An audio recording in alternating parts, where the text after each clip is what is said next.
अस्सलामुअलैकुम। कैसे हैं आप सब? उम्मीद करती हूँ कि आप सब बिल्कुल खैरियत से होंगे। मैं आज सबके लिए फिर से एक नया नावल लाई हूँ। शॉर्ट सा नावल है जो मेरी एक बहुत ही अच्छी दोस्त है रमशा, उन्होंने लिखा है। तो कहानी हम स्टार्ट करते हैं। कहानी का नाम है बिकाओ अज़ कलम रमशा। और एपिसोड हम मतलब ये तो एपिसोड में नहीं, हम लोग इसे कंप्लीट रीड आउट करेंगे। तो चलिए हम शुरू करते हैं आज की कहानी। वो बेड पर औंधी लेटी अपने दूसरे ग्राहक का इंतज़ार कर रही थी। एंजल शहर की सबसे खूबसूरत और सबसे महंगी लड़की थी और लोग इसके साथ एक रात गुजारने के लिए अपना सब कुछ कुर्बान करने को तैयार होते थे। और जो कोई इसके साथ रात गुजार लेता वो ख़ुद को दुनिया का सबसे कीमती इंसान समझने लगता था। इसे रोज़ाना कई आदमी आते और नोच कर चले जाते और इसको नोचने की वो भारी भरकम कीमत इसके बॉस को अदा करते। वो ये सब काम दिन में कई मर्तबा करती और चेहरे पर मुस्कुराहट लिए कोई इसको देखकर ये अंदाज़ा नहीं लगा सकता था कि ये अंदर से क्या महसूस करती है। हर घंटे के बाद एक नया गाहक आता और इसके साथ जिस्मानी ताल्लुकात बनाने के बाद वक्त जैसे ही इसका ख़त्म हो जाता वो वापस चला जाता। मगर एक दिन उसके पास एक किसान का लड़का आया। वो इसके साथ ताल्लुकात नहीं रखने आया था बल्कि उसको बताने आया था कि वो उसके साथ शादी करना चाहता है। मगर एंजल ने उसकी उस वक्त कोई बात नहीं सुनी थी। एंजल अपने माँ बाप के साथ कैलिफोर्निया में रहती थी, एक बहुत शानदार शहर में। इसका बाप ज़्यादातर घर में नहीं रहता था। इसने बचपन से सिर्फ अपनी माँ को देखा था। उसका बाप कभी कभी घर आता और इससे मुलाकात किए बगैर ही वापस चला जाता। लेकिन आज उसने सोचा था कि जब इसका बाप घर आएगा तो मैं बाप से ज़रूर मिलूंगी। एंजल को कमरे से लड़ाई झगड़े की आवाज़ें आ रही थी। वो भागती हुई अपने माँ बाप के कमरे की तरफ लपकी। वहाँ का मंजर देखकर हैरत से उसकी आंखें फटी की फटी रह गई। इसके बाप ने इसकी माँ को बालों से पकड़कर इसका मुंह अपनी तरफ ऊपर किए इसको मार रहा था। मैंने तुम्हें कहा भी था मुझे ये बच्चा नहीं चाहिए, फिर भी तुमने इस बच्चे को पैदा किया क्योंकि हमारी शादी नहीं हुई और ये एक नाजायज़ औलाद है और मैं इस नाजायज़ औलाद को दुनिया में नहीं लाना चाहता। अब एलेक्स, एंजल का बाप, इसकी माँ से मुखातिब था। एंजल ये सब सुनकर बहुत परेशान हुई और बाहर बाग में जाकर बैठ गई। इतनी देर में इसकी माँ भी इसके पास आ जाती है और कहने लगती है, बेटा तुम परेशान मत हो, जो कुछ भी तुमने सुना वो बिल्कुल सही था, मगर इसका मतलब ये नहीं कि मैं तुमसे प्यार नहीं करती। मुझे इस दुनिया में सबसे ज़्यादा तुमसे प्यार है। वो अपनी माँ की ये बात सुनकर मुस्कुराने लगती है और अपनी माँ की तरफ देखती है। अमीरा किचन में खड़ी खाना बना रही थी जब अचानक दरवाजे पर दस्तक हुई। बाहर डाकिया डाक लेकर आया था जिसने लिखा था, मैंने तुम्हारे लिए तमाम दरवाजे बंद कर दिए हैं और तुम मेरा घर छोड़कर यहाँ से चली जाओ। मेरा तुमसे और तुम्हारे बच्चे से आज के बाद कोई ताल्लुक़ नहीं। मैंने ये घर भी बेच दिया है और बहुत जल्द इसके असल मालिकान यहाँ पर पहुँच जाएंगे। इसीलिए बेहतर है तुम ये घर छोड़कर यहाँ से कहीं दूर चली जाओ और मुझे दोबारा अपनी शक्ल कभी मत दिखाओ। अमीरा का ख़त पढ़ के पाँव के नीचे से ज़मीन निकल गई और वह वहीं पर खड़े होकर रोने लगी कि अब वो एक खूबसूरत और छोटी सी बच्ची को लेकर कहाँ जाए। क्या हुआ माँ, आप इतना रो क्यों रही हैं? बचपन में अपनी माँ को रोते हुए देखा तो फ़ौरन से माँ को गले लगाकर पूछने लगी। किचन में, सॉरी बेटा, तुम्हारे बाप ने हमें घर से निकाल दिया है और अब हमारे पास कोई रास्ता नहीं है, ना कोई ठिकाना है रहने के लिए। अब नैना रो रो कर एंजल को गले लगाए इस खत में जो लिखा था उसके बारे में बता रही थी। आप परेशान मत हो, कोई बेहतर सबब निकल आएगा, इसने अपनी माँ को तसल्ली दी थी, जबकि वो इस वक्त सिर्फ 10 साल की थी, मगर वो इसकी माँ का दर्द समझ सकती थी। माँ, आप क्या कर रही हैं? कुछ नहीं बेटा, वो ज्वेलरी वगैरह है। मैं सोच रही थी कि अब हमारे पास रहने का कोई ठिकाना नहीं है तो ये तमाम ज्वेलरी है वो हम लोग बेच देते हैं और उसके बाद जो हमें पैसे मिलेंगे हम एक अच्छा सा अपार्टमेंट लेकर उसमें रहने लग जाएंगे। नैना सारे गहने उठाकर एक जवाहरी के पास जाती है जिसका नाम जॉन था। वो जॉन नामी शख्स ने इसको बताया कि ये सारे जेवरात नकली हैं और आपको इसका एक भी पैसा नहीं मिलेगा। नैना हैरत से आंखें खुली से देखने लगी। ये आप क्या कह रहे हैं? मेरा आखिरी सहारा सिर्फ यही है और अगर ये भी नकली निकले तो मैं कहाँ जाऊँगी? हम भूखे मर जाएंगे। जॉनी ने एक शरारती मुस्कुराहट चेहरे पर सजाए देखने लगा। नैना बहुत ही खूबसूरत और नौजवान लड़की थी। कहने लगा, अगर आप कहें तो मैं आपको रहने के लिए ठिकाना भी दे दूँगा और आपको जगह भी मिल जाएगी, खाना भी मिल जाएगा। नैना हैरत से उसको देखने लगी। क्या आप मुझे कोई नौकरी दिलवाएंगे? इसने जॉन से सवाल किया। नहीं, नौकरी तो नहीं है और फिर जो मैं कहूँगा वो तुम्हें करना पड़ेगा। क्या मतलब नौकरी नहीं है तो क्या करना पड़ेगा? नैना ने हैरत से उससे पूछा। तुम्हें मेरे लिए काम करना पड़ेगा। जॉन ने साफ लफ्ज़ों में नैना को बात बताई। कौन सा काम?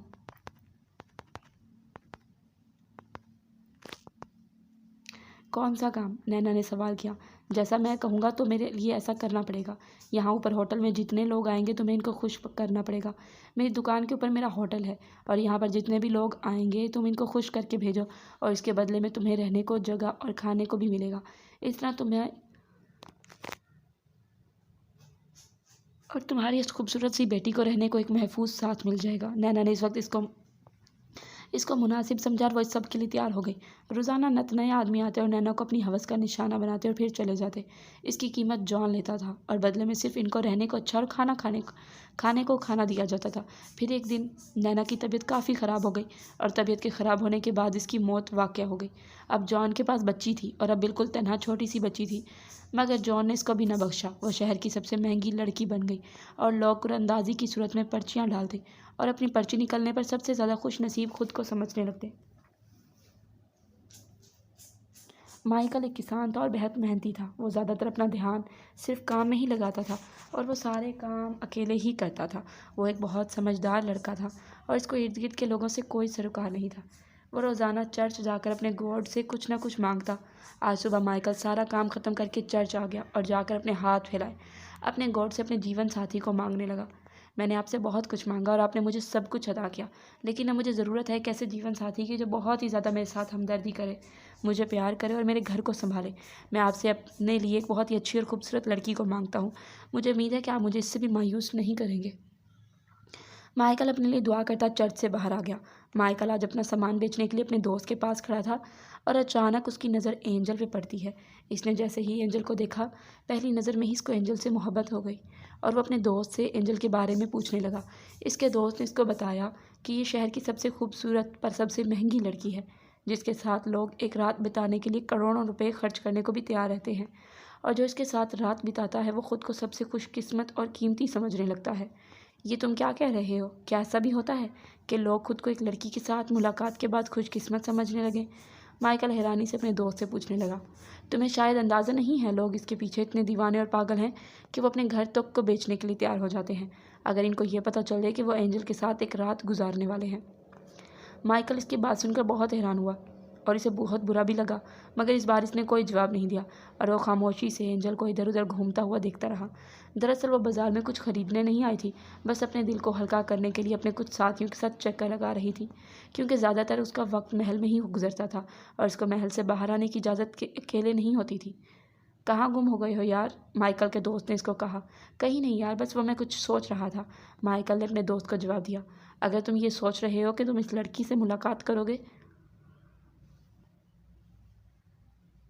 तो ये तुम्हारे लिए बहुत ही महंगा पड़ेगा और तुम एक मामूली किसान हो, तुम इसके साथ मुलाकात के बारे में सोच भी नहीं सकते। इसकी कीमत बहुत ज़्यादा है। माइकल के दोस्त ने इसको हकीकत से आगाह किया और इसके बाद माइकल वहाँ से उठकर अपने घर को लौट आया। एक शिफ्ट ख़त्म हो गई थी, अब अगले बंदे को भेज दो और उसके बाद मैं आराम करना चाहूँगी। एंजल ने अपनी बहल की मार्किन चीज़ को कहा तो वह मुस्कुरा कर सर इस बात में हिलाकर बाहर चली गई। अगला ग्राहक माइकल था। माइकल इसके कमरे में दाखिल हुआ, जिसको देखकर कहने लगा कि मैं तुम्हारे साथ वो सब करने नहीं आया जो लोग यहाँ पर तुम्हारे साथ करने आते हैं। मैं सिर्फ तुमसे मुलाकात करने आया हूँ और तुमसे ये कहने आया हूँ कि मुझे तुम बहुत अच्छी लगी हो और मैं तुमसे मोहब्बत करता हूँ। अभी वो कुछ बातें कर ही रही थी कि उसके बाद उसकी मुलाकात का वक्त ख़त्म हो गया और वो कमरे से ये बाहर चला गया। रोज़ माइकल दुगना पैसा देकर एंजल से मिलने आया था। मुझे पहली नज़र में ही तुमसे प्यार हो गया था। मैं चाहता हूँ तुम मेरे साथ चलो, हम शादी करके हमेशा एक साथ रहेंगे। माइकल अब एंजल की टांगों पर हाथ फेरते हुए इसे अपनी मोहब्बत का यकीन दिला रहा था। एंजल इसको घूर के देखने लगी और इससे कहने लगी, मुझे ऐसे लोग रोज़ाना ऑफ़र करते हैं। दिन में हर शख्स जो मुझसे मिलने आता है वो यही बात करता है। इसलिए इसने माइकल की बात को सीरियस नहीं लिया। तुम अपना वक्त और पैसा दोनों बर्बाद कर रहे हो। अब तुम जिस काम के लिए आए हो मेरे जिस्म की हिद्दत को महसूस करो और यहाँ से अपना काम ख़त्म करने के बाद चले जाओ। एंजल मुस्कुराकर अपने बालों में हाथ फेरते हुए उससे कहने लगी। इतने में मुलाकात का वक्त भी ख़त्म हो जाता है और एंजल का बॉडीगार्ड कमरे में दाखिल होता है और माइकल से कहता है, तुम्हारा वक्त ख़त्म होता है, अब तुम यहाँ से चले जाओ। वो बॉडीगार्ड बारौब अंदाज में कहता हुआ माइकल को कमरे से बाहर निकाल देता है। मैं इसको नहीं भुला सकता, मुझे उससे मोहब्बत हो गई है, वो हर वक्त मेरे ख्यालों में आती है। माइकल अपने दिल की कैफियत अपने दोस्त को बता रहा था। तुम समझने की कोशिश क्यों नहीं कर रहे? वो तुम्हारे काबिल नहीं है, तुम इसको अपनी ज़िंदगी का जीवन साथी नहीं बना सकते। वो सड़क के किनारे चलते हुए एक दूसरे से बातें कर रहे थे। माइकल का दोस्त इसको समझाने की भरपूर कोशिश कर रहा था, मगर माइकल ने कहा, मुझे एक बार और मिलना है इससे और अपनी किस्मत को आजमाना है। मैं चाहता हूँ वो मेरी बात समझ जाए और वो इस जहन्नुम से निकलकर मेरे छोटे से घर में आकर एक छोटी सी जन्नत में रहने लग जाए। माइकल का दोस्त अब समझा कर तंग आ गया था और कहने लगा, ठीक है यार, जैसा तुम्हें ठीक लगता है तुम कर लो। मैं जितना तुम्हें समझा सकता था मैंने तुम्हें समझा दिया। अब आगे तुम्हें क्या करना है ये तुम बेहतर देख सकते हो। शाम के 8 बज रहे थे और एंजल से माइकल की मुलाकात का वक्त शुरू हो जाता था। माइकल कमरे में दाखिल होता है और अब की बार एंजल को अच्छे से समझाने की कोशिश करता है और कहता है, तुम्हें मेरे बारे में कुछ महसूस नहीं होता या फिर तुम महसूस करना नहीं चाहती। उसके बाद वो एंजल के होंठों पर झुककर से ज़ोर से चूमता है। क्या अब भी तुम्हें मेरा प्यार महसूस नहीं हो रहा? एंजल इसके सामने खड़े होकर इसकी आंखों में आंखें डालकर कहती है, मैं तुमसे प्यार नहीं करती और तुमसे शादी भी नहीं करना चाहती। तुम एक मामूली किसान हो और कुछ नहीं। ये सुनकर माइकल की आंखों में आंसू आ जाते हैं और इसे बुरा लगता है और उसके बाद वह बगैर देर किए कमरे से बाहर निकल जाता है। एंजल की माँ जब मर गई थी तो वह जॉन नाम का जौहरी एंजल को दूसरे शहर में ले गया था। वो एंजल को बेचना चाहता था। जॉन इसको एक पार्टी में लेके गया था जहाँ पर बहुत बड़े बड़े बिजनेसमैन आए हुए थे। इसी में से एक काम करने वाली एक लड़की इसके पास आई जिसका नाम सिली था। मैं आपसे रिक्वेस्ट करती हूँ आप इस बच्ची को यहाँ से ले जाएं, ये जगह उसके लिए बिल्कुल भी ठीक नहीं है। अब सेली जॉन के पास खड़ी हाथ जोड़े से रिक्वेस्ट कर रही थी, तुम पागल हो गई हो? मैं इतनी खूबसूरत लड़की को अपने हाथ से जाने दूंगा? ऐसे कैसे हो सकता है? वो जौहरी इस काम वाली सिली को डांटने लगता है और इसके बाद एंजल का हाथ पकड़कर सीढ़ियाँ चढ़ते हुए वो बॉस के कमरे में इसको ले जाता है। सिली आंखों में आंसू लिए खड़ी से सीढ़ियाँ चढ़ते हुए देखती जा रही थी और दिल में इसके लिए अफसोस हो रहा था कि एक छोटी सी बच्ची के साथ अब ये कितनी ज़्यादती करेंगे और इसको गलत कामों में डाल देंगे और यूँ इस तरह इसकी ज़िंदगी बर्बाद हो जाएगी। और सिली ऐसा बिल्कुल भी नहीं चाहती थी कि एक छोटी सी खूबसूरत सी बच्ची की ज़िंदगी तबाह हो जाए। दरवाजे पर दस्तक दिए बगैर जॉन बॉस के कमरे में दाखिल हो जाता है। थोड़ी देर वहाँ पर इसका बॉस जिसका नाम डेविड था वो दाखिल होता है। तो ले आए तुम इस बच्चे को? वह शैतानी मुस्कुराहट अपने चेहरे पर लिए जॉन से पूछने लगता है। मैं तो ले आया हूँ इस बच्ची को, मगर अब मुझे मेरी रकम चाहिए। मुझे मेरी रकम दो और इस बच्ची को ले लो। अब जॉन कुर्सी पर बैठे टेबल पर हाथ रखे डेविड को देखते हुए बोला और साथ वाली कुर्सी पर सहमी हुई एंजल बैठी थी, जिसे कुछ समझ नहीं आ रहा था कि जॉन नामी जौहरी उसके साथ अब क्या करने वाला है और उसको यहाँ क्यों लेकर आया है। रकम का सुनते ही डेविड ने अपने चंद साथियों को हुक्म दिया और इसने जॉन को मरवा डाला। ये सारा मंजर देखकर एंजल सहम गई। इस वक्त एंजल की उम्र 13 वर्ष हो चुकी थी। घुटनों के बल ज़मीन पर बैठकर एंजल को वो कहने लगा, तुम फिक्र मत करो, तुम्हें कुछ नहीं कहूँगा और अब से तुम मेरे लिए काम करोगी। इस तरह वो एंजल को डरा धमका कर वहाँ रख लेता है। कुछ साल बाद खूबसूरत लिबास में मलबूस सीढ़ियों से एंजल उतर रही थी। अब वह जवान हो गई थी।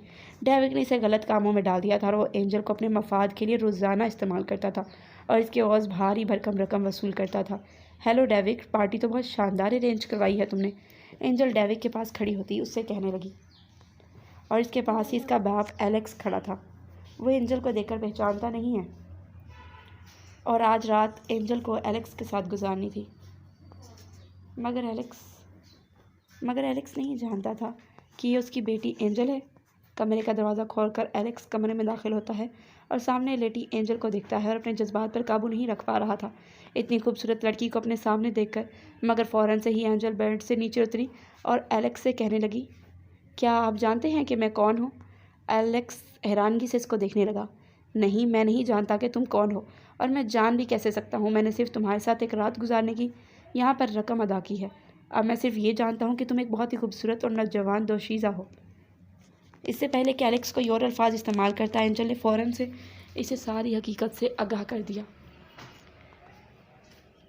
हकीकत के बारे में जानने के बाद एलेक्स अपने बालों को अपने दोनों हाथों से दबोचकर सर पकड़कर रोने लगा। अब रोने का कोई फ़ायदा नहीं। हकीकत के बारे में जानने के बाद एलेक्स अपने बालों को अपने दोनों हाथों से दबोचकर सर पकड़कर रोने लगा। अब रोने का कोई फ़ायदा नहीं। जब हमें आपकी ज़रूरत थी तब आपने हमसे सब कुछ छीन लिया और मेरी माँ भी इसी धंधे में काम करती इस दुनिया से चली गई और इसके बाद मुझे ये अजाब झेलना पड़ रहा है और ये सब आपकी वजह से हुआ है बाबा। घुटनों के बल पास बैठी एंजल ने अपने बाप को रोता देखकर कहने लगा। एलेक्स ये सब सुनकर बर्दाश्त न कर सका और सोफे पर बैठे अचानक से इसको दिल पर दर्द हुई और दिल के दौरे से ही वो वहीं चंद सेकंड के बाद ही मर गया। बाप के मरने के बाद एंजल काफ़ी दिन तक गमज़दा रही, मगर इसके बाद वो काम करने वाली लड़की सिली ने इसको वहाँ से कुछ पैसे देकर भागने में मदद की। मगर जब डेविड को पता चला तो इसने सिली को अपने साथियों को कहकर मरवा दिया। एंजल भागती जा रही थी और उसका सांस फूल रहा था। भाग भाग के वो समुंदर के किनारे खड़े शिप के पास पहुंच जाती है। वहाँ और भी बहुत सारी लड़कियां शिप में बैठी हुई होती हैं। एंजल वहाँ बैठी होती है जब कुछ लड़कियों के पास आती है और पूछती है, तुम कहाँ जा रही हो और इतनी परेशान क्यों हो? परेशानी है तुम्हारी? कोई परेशानी है? तुम हमारे साथ अपनी परेशानी को शेयर कर सकती हो। इस बात पर इनको देखने लगती है, मगर इनको किसी भी बात का जवाब नहीं देती, जिससे वो लड़कियां बुरा मान जाती हैं और समझती हैं इस लड़की में बहुत गरूर है। इस वजह से इसने इनको किसी से भी बात करने का जवाब नहीं दिया। इसकी किसी भी बात का जवाब नहीं दिया। वो लड़कियां गुस्से से मुंह बसोर कर वहाँ से उठकर चली जाती हैं। शिप एंजल को और इन लड़कियों को रॉकी नामी के एक शहर में उतार देता है। इस शहर के पास पहुँचते ही वो लड़कियां एंजल को मारती हैं और मारकर बेहोश करके इसका सारा पैसा इससे लेकर वहाँ से भाग जाती हैं। सड़क पर बेहोश पड़ी लड़की को डीचिस ने देखा और देखकर इसे अपने साथ अपने घर पर ले आई। जिससे ही एंजल को होश आया तो उससे पूछने लगी कि तुम वहाँ सड़क पर किस तरह से बेहोश हुई हो? क्या तुम्हें कुछ याद है? तब उस सब भरी आंखों से इसको देखते हुए सवाल करने लगी। एंजल उठकर बेड से टेक लगाकर बैठ गई। अब इसे बताने लगी कि नहीं, मैं कुछ नहीं जानती। मैं सिर्फ शिप से उतरी और इसके बाद सड़क किनारे चल रही थी। मेरे सर पे कोई भारी चीज़ ज़ोर से लगी और इसके बाद मुझे कुछ नहीं पता कि मेरे साथ क्या हुआ है। मगर इतना ज़रूर जानती हूँ कि मेरे पास जो रकम थी वह मेरे पास नहीं है। शायद कुछ लोग मुझसे रकम वसूल करना चाहते थे और मैं इन लोगों को भी नहीं जानती कि वो कौन लोग थे जिन्होंने मेरे सर पे कोई भारी चीज़ मारकर मुझे बेहोश कर दिया। डिचिस ये बात सुनकर समझ गई कि वो कोई डाकू होंगे जिन्होंने एंजल को लूटना चाहा था। उसके अलावा इनका कोई मकसद नहीं था।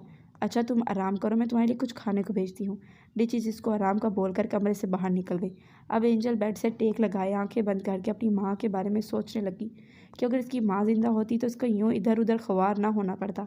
यही सोचते सोचते इसकी आंखों से आंसू फुवारे की तरह बहने लगे। इस तरह से एंजल डिजिस के पास आई और डिजिस ने ही इसको इस काले धंधे में लगा दिया, जिसके बाद एंजल इस शहर की सबसे बड़ी महंगी लड़की बन गई। कमरे पर अचानक दस्तक होती है और इसके बाद एंजल की दोस्त इसके पास आकर बैठ जाती है और इसकी हालत देखकर परेशान होती है। एंजल की हालत काफ़ी ख़राब होती जा रही थी। दिन ब दिन वो कमज़ोर होती जा रही थी और कुछ खा पी भी नहीं रही थी। इसकी दोस्त इससे पूछती है कि तुम्हें क्या होता जा रहा है, तुम इतनी कमज़ोर क्यों हो रही हो? तो एंजल इसको बताती है कि मैं माइकल के बारे में दिन रात सोचती हूँ और मुझे उसकी याद अब सताने लगती है। मुझे लगता है मैं उसके बगैर नहीं रह सकती और मुझे उसके साथ शादी करने लेनी चाहिए।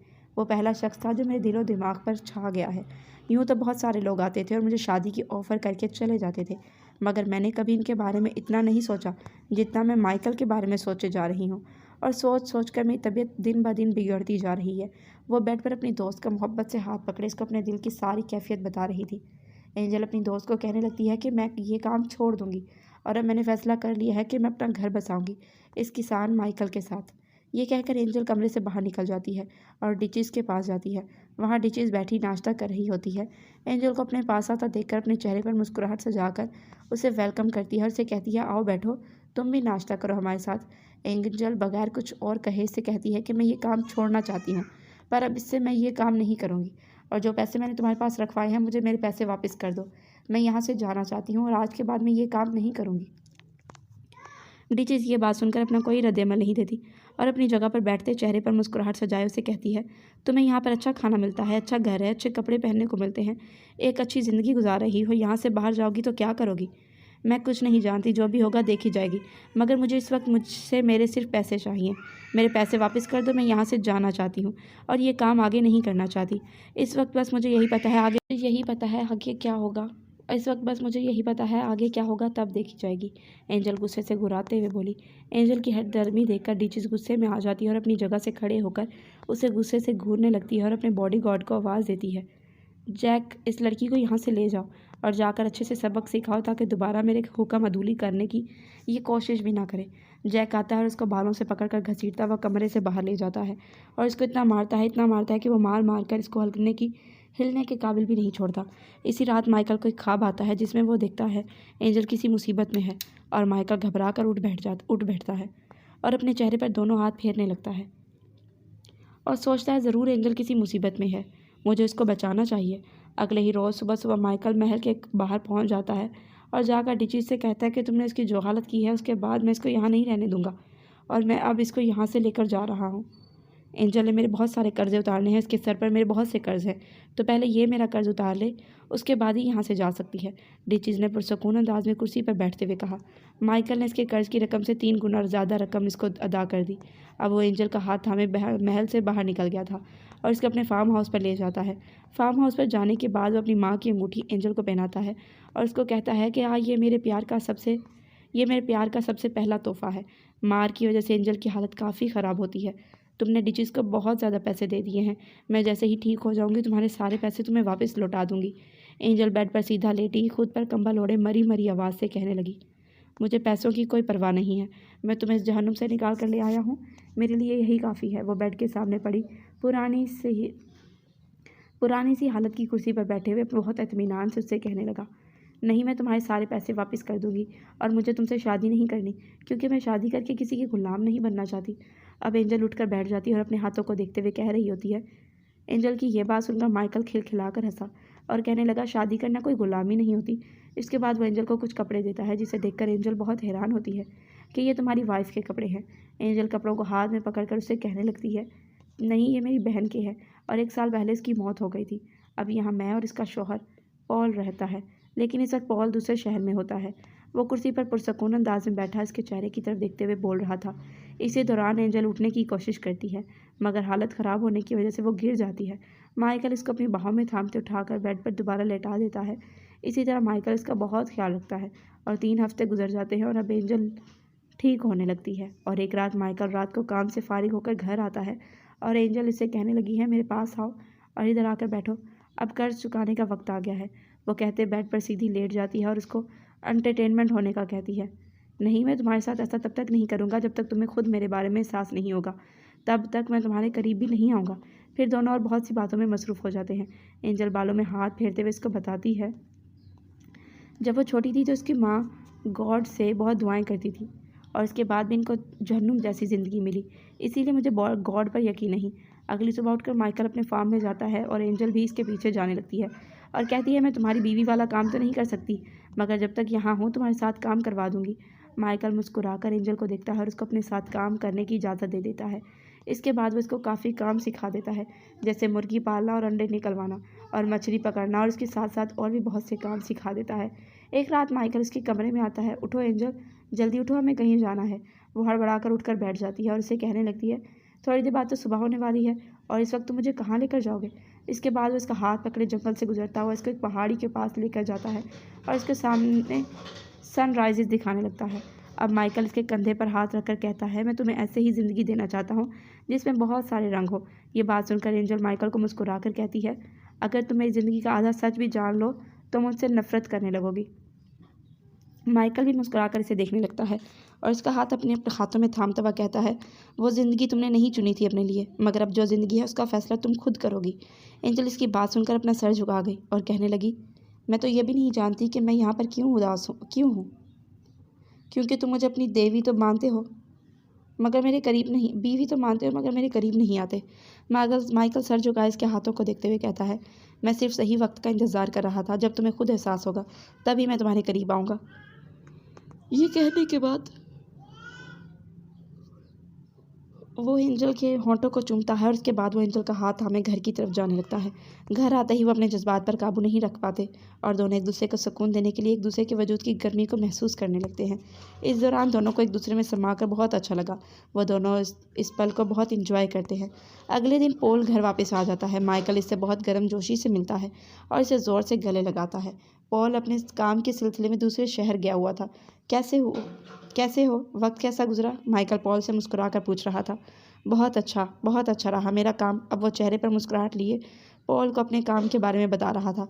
माइकल ने मुस्कुराकर सर झुका दिया और पॉल से कहने लगा, मैं तुम्हें कुछ बताना चाहता हूँ। इसने सर उठाकर उसकी तरफ देखा और कहने लगा, हाँ बताओ, तुम मुझे क्या बताना चाहते हो? माइकल ने जवाब दिया, मैंने शादी कर ली है। जब तुम यहाँ से गए थे उसके बाद मैंने एंजल से शादी कर ली है। मेरी बीवी का नाम एंजल है। माइकल दरवाज़ा खोलकर घर के अंदर दाखिल होता है और पॉल को वो एंजल से मिलवाता है। पॉल एंजल को देखकर पहचान लेता है कि वो कौन है, मगर इस वक्त वो कुछ नहीं बोलता। हाथ आगे बढ़ाकर इससे हेलो कहता है। अच्छा, मुझे कुछ काम है, मैं बाहर जा रहा हूँ, शाम तक घर वापस आ जाऊँगा। माइकल एंजल और पॉल की तरफ मुस्कुराकर कहता हुआ बाहर निकल जाता है। माइकल के बाहर जाते ही पॉल ने एंजल से कहा, मैं बहुत अच्छे से जानता हूँ कि तुम कौन हो और कहाँ से आई हो और कैसी औरत हो। माइकल बहुत अच्छा और शरीफ लड़का है। उसके लिए एक अच्छी और शरीफ लड़की होनी चाहिए, तुम जैसी नहीं। एंजल तंजिया मुस्कुराहट चेहरे पर सजाए पॉल से कहती है, वो खुद मेरे पास आया था, मैंने उसको नहीं बुलाया। वो सब कुछ मेरी हकीकत जानने के बाद ही उसने मुझे अपनाया है और ये बात तुम्हें भी एक्सेप्ट कर लेनी चाहिए। लेकिन पॉल इसकी बात नहीं मानता और वह घर से बाहर निकल जाता है और सीधा माइकल के पास जाता है और उसे कहता है, जिससे तुमने शादी की है वो एक घटिया लड़की है। माइकल इसकी ये बात सुनकर गुस्से में आ जाता है और उसको एक पंच मारता है, जिसके बाद वो ज़मीन पर गिर जाता है। मैंने तुमसे नहीं पूछा कि वो कैसी लड़की है और कैसी नहीं है। अगर तुम मुझे अपना भाई मानते हो तो तुम्हें इसको एक बहन मानना होगा। माइकल गुस्से से इसकी आंखों में देखते हुए बोल रहा था। फिर माइकल इसको ज़मीन से नीचे खुद उठाता है और इसकी शर्ट को झाड़ने लगता है और उसे सॉरी भी करता है और कहता है, अगर तुम चाहते हो तो तुम वापस जाकर एक अच्छा सा बिजनेस शुरू कर सकते हो और शहर जाकर अपनी एक अच्छी ज़िंदगी गुजार सकते हो। इस बात पर पॉल अपना बस सर हिलाकर इस बात में हिलाता है। माइकल और एंजल इस वक्त बालकनी में खड़े बातें कर रहे थे। इसने एंजल को बताया कि कल पॉल वापस जा रहा है शहर। इसके बाद माइकल एंजल को अपनी बाहों के हिसाब में लेता है और कहता है, मैं तुम्हारे साथ अपनी पूरी ज़िंदगी गुजारना चाहता हूँ। हमारे बच्चे हों। हमारे बच्चों का नाम सुनकर एंजल के चेहरे पर परेशानी के तासरात आ गए। एंजल माँ नहीं बन सकती थी, मगर इस बात से माइकल ना वाकिफ़ था।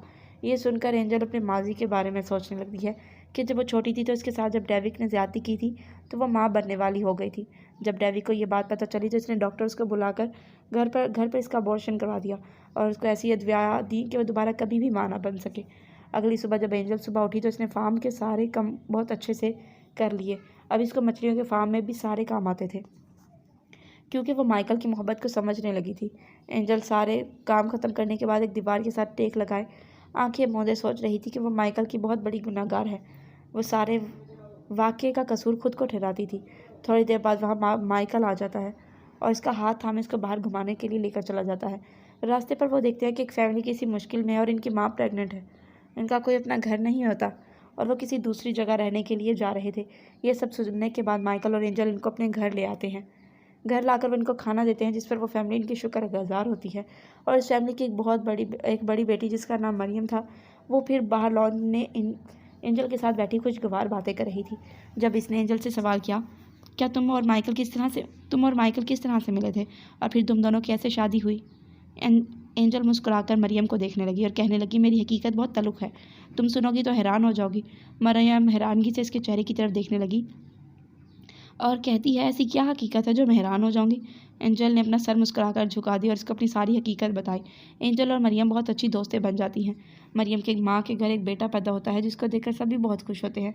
सभी इसकी पैदाइश के बाद बालकनी पर खड़े मरियम और माइकल को एंजल को देख रही थी, जब दोनों बच्चों को लाड कर रहे थे। माइकल और मरियम को इकट्ठा देखकर एंजल सोचने लगती है, ये दोनों एक दूसरे के लिए बिल्कुल परफेक्ट जोड़ी हैं।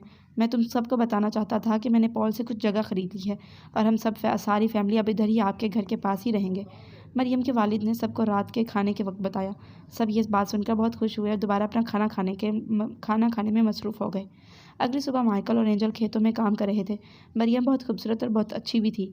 एंजल खेतों में खाद डालते हुए माइकल से कहने लगी तो माइकल मुस्कुराकर एंजल को देखने लगा और कहने लगा, कोई लड़की कितनी खूबसूरत और अच्छी क्यों ना हो, मगर मैं सिर्फ तुमसे मोहब्बत करता हूँ और तुम्हारे साथ ही ज़िंदगी गुजारना चाहता हूँ। मैं आज तुम्हें एक हकीकत बताना चाहती हूँ। वो दोनों आराम से दरख्त के पास बैठ गए तो माइकल ने इसके दोनों हाथों को अपने हाथों में थाम लिया और कहने लगा, बोलो क्या बात है, किस हकीकत से आगाह करना चाहती हो? मैं तो तुम्हारी हर हकीकत को पहले से ही जानता हूँ। एंजल ने मुस्कुराकर कहा, तुम एक हकीकत को नहीं जानते। डेविक ने मेरा ऑपरेशन करवा दिया था और इसके बाद मैं कभी माँ नहीं बन सकती। माइकल मुस्कुराकर इसके चेहरे को देखने लगता है और कहता है, मुझे इन चीज़ों से कोई फ़र्क नहीं पड़ता।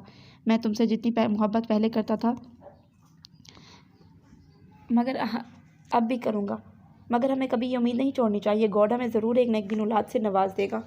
मगर एंजल घर आकर सोचने लगती है कि वो कभी भी माँ नहीं बन सकती और ना माइकल की एक अच्छी बीवी। इसने माइकल को कहा, आज मुझे इस जगह पर लेकर जाओ जो सनसेट दिखाने के लिए, जहाँ पर हम दोनों ने सनराइज़ को देखा था। माइकल उसको सनसेट दिखाने के लिए पहाड़ी इलाके पर ले जाता है और वहाँ पर ही वो एक दूसरे को बाहों में लेकर चूमने लगते हैं।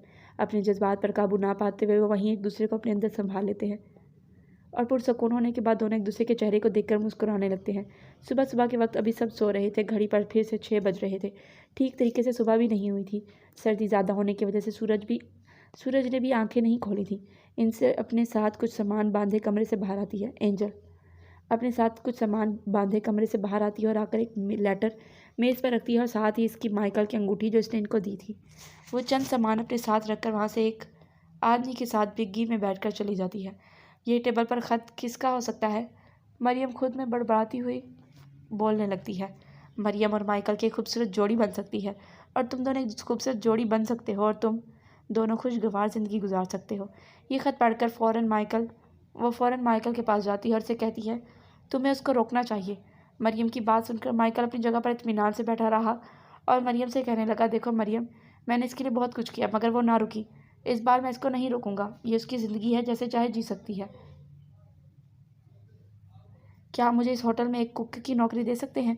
एंजल ने शहर जाकर एक होटल के मालिक के साथ अपनी नौकरी की बात की और कहा मुझे इस नौकरी के साथ साथ अपनी रिहाइश भी चाहिए होगी। होटल का मालिक मान जाता है और एंजल काम पर लग जाती है। इसी दौरान इसको डेविड का एक आदमी इसको होटल में काम करता देख लेता है और डेविड को जाकर सब कुछ बता देता है। अगले दिन होटल में आग लग जाती है और एंजल वहाँ होटल में से जली चीज़ों के टुकड़े इकट्ठे कर रही होती है कि सामने डेविड को खड़ा देखती है। वो डेविड को देखकर डर जाती है। डेविड वही शख्स था जिसने जॉन को मारकर एंजल को बचपन में अपने कब्जे में लिया था और यहाँ शहर आकर इसने अपना वही धंधा शुरू किया था जिसके बारे में एंजल नहीं जानती थी। डेविड एंजल को अपने साथ चलने का कहता है मगर वो नहीं मानती। एंजल गुस्से से कहने लगती है तुम मेरे साथ ज़बरदस्ती नहीं कर सकते और मैं तुम्हारे साथ यहाँ से कभी भी नहीं जाऊँगी। डेविड शैतानी मुस्कुराहट चेहरे पर सजाए से कहने लगता है जो कल रात होटल में आग लगी है वो मैं नहीं लगवाई है और अगर तुम इस होटल के मालिक की सलामती चाहती हो तो मेरे साथ चलो। वो ये बात सुनकर सख्ते में चली गई और ना चाहते हुए भी डेविड के साथ इसके घर चली गई, जहाँ इसने देखा वो छोटी बच्चियाँ बेड पर लेट कर रो रही थी। वो समझ गई ये इनसे भी वही काम करवाता है जो बचपन में उसने एंजल से करवाया था। इसने डेविड को गुस्से से देखा और कहने लगी तुम्हें शर्म नहीं आती इतनी छोटी बच्चियों के ऊपर जुल्म करते हुए? तो डेविड शैतानी मुस्कुराहट से चेहरे से सजाकर चेहरे पर इससे कहने लगता है मैं तुम्हें जिस काम के लिए यहाँ पर लेकर आया हूँ तुम बस उस काम के ऊपर तवज्जो दो और तुम्हें किसी काम में पढ़ने की ज़रूरत नहीं है। अगले दिन डेविड ने घर पर पार्टी रखी और इन सब लोगों को बुलाया एंजल को दिखाने के लिए। एंजल तैयार होकर कमरे से बाहर आई और दुआ करने लगी कि गॉड अगर आप वाकई ही हो तो आज मुझे इतना हौसला दो कि मैं इन दो छोटी बच्चियों की खातिर इन सब लोगों के सामने बहुत सी हकीकत बता दूँ। वो सबको डेविड की हकीकत बता देती है और इसके बाद डेविड को इसको वहाँ से जाकर खूब मारने लगता है। वो इसको जान से मारने ही लगता है कि पीछे से डेविड का एक मुलाजिम आता है और एंजल को बचाता है और इसको वहाँ से भागने में मदद देता है क्योंकि वो डेविड का ये रूप देखकर तंग आ चुका था। वो भागते हुए दो बच्चियों को साथ लेकर वहाँ से चली गई और उसके बाद इन लोगों ने इसको भागते हुए देखा तो वो समझ गए कि डेविड ने ज़रूर इसके ऊपर जुल्म किया होगा। इसके बाद इन्होंने डेविड को मारकर इसकी लाश बाहर बाजार में लटका दी ताकि दोबारा कोई भी इस तरह के काम ना कर सके। वो किताबों में मगन कुर्सी पर टेक लगाए बैठी थी जब अचानक से कमरे का दरवाज़ा खुलता है तो ऑफिस के अंदर दाखिल होता है। वो आंखें उठाकर देखती है तो इसी के सामने पॉल खड़ा था। तुम यहाँ क्या करने आए हो? वह हैरानगी से इसको देखते हुए पूछती है। मैंने तुम्हें कल रात एक बाज़ार में देखा था कुछ खरीदारी करते हुए, फिर इसके बाद तुम्हारा पीछा किया और तुम स्कूल के हॉस्टल में रहती थी तो आज सुबह तुमसे मिलने चला आया। पॉल इसको सारी हकीकत से आगाह करता है कि उस तक कैसे पहुँचा। एंजल मुस्कुराकर अपनी जगह से खड़ी होकर इसके करीब आई। माइकल और मरियम की शादी हो गई। वो तहब्बुस वाली निगाहों से इसे देखते हुए पूछने लगती है तो पॉल ने बताया नहीं, मरियम की शादी मुझसे हो गई है और आज भी माइकल तुम्हारा इंतज़ार कर रहा है। वो सिर्फ तुमसे मोहब्बत करता है और तुम्हारे साथ अपनी ज़िंदगी गुजारना चाहता है। ये कहते ही पॉल की आंखों में आंसू आ गए। पॉल की ये बात सुनकर एंजल का दिल गहरी खाई में डूबने लगा। तुम मेरे साथ चलो माइकल के पास, वो आज भी तुम्हारी ही राह देख रहा है। पॉल ने इल्तिजाइया निगाहों से इसको देखते हुए कहा। एंजल भी अब अपने जज्बात पर काबू न रख सकी और पॉल के साथ वापस गाँव चली गई। इस वक्त पॉल खेतों में काम करने में मसरूफ़ था कि अचानक इसकी नज़र पीछे खड़ी एंजल पर पड़ी। वो भागता हुआ एंजल की तरफ लपका और उसका गले लगा लिया। मुझे तुमसे मोहब्बत हो गई है और मुझे लगता है मैं तुम्हारे बगैर नहीं रह सकती। वो माइकल के गले लगे उससे अब प्यार का इजहार कर रही थी। माइकल ने इसको खुद से अलग करते हुए अपनी जेब से अपनी माँ की अंगूठी निकाल कर पहनाई और इसको होंठों से चूमने लगा। 3 साल बाद माइकल और एंजल खेतों में काम कर रहे थे और साथ एक छोटा बच्चा इनके पास खड़ा इनको देख रहा था जो कि इनका बेटा था। और एंजल दोबारा भी प्रेग्नेंट थी और 2 महीने बाद गॉड ने इनको एक प्यारी सी बेटी से नवाजा। इस तरह दोनों ने एक दूसरे के साथ हंसी खुशी ज़िंदगी गुजारने लगे क्योंकि अब इनकी ज़िंदगी में कोई डेविड नहीं था और ना ही कोई डिजीज़ थी। कहानी ख़त्म। छोटी सी कहानी थी। आप लोगों को पढ़कर कैसी लगी मुझे ज़रूर बताइएगा।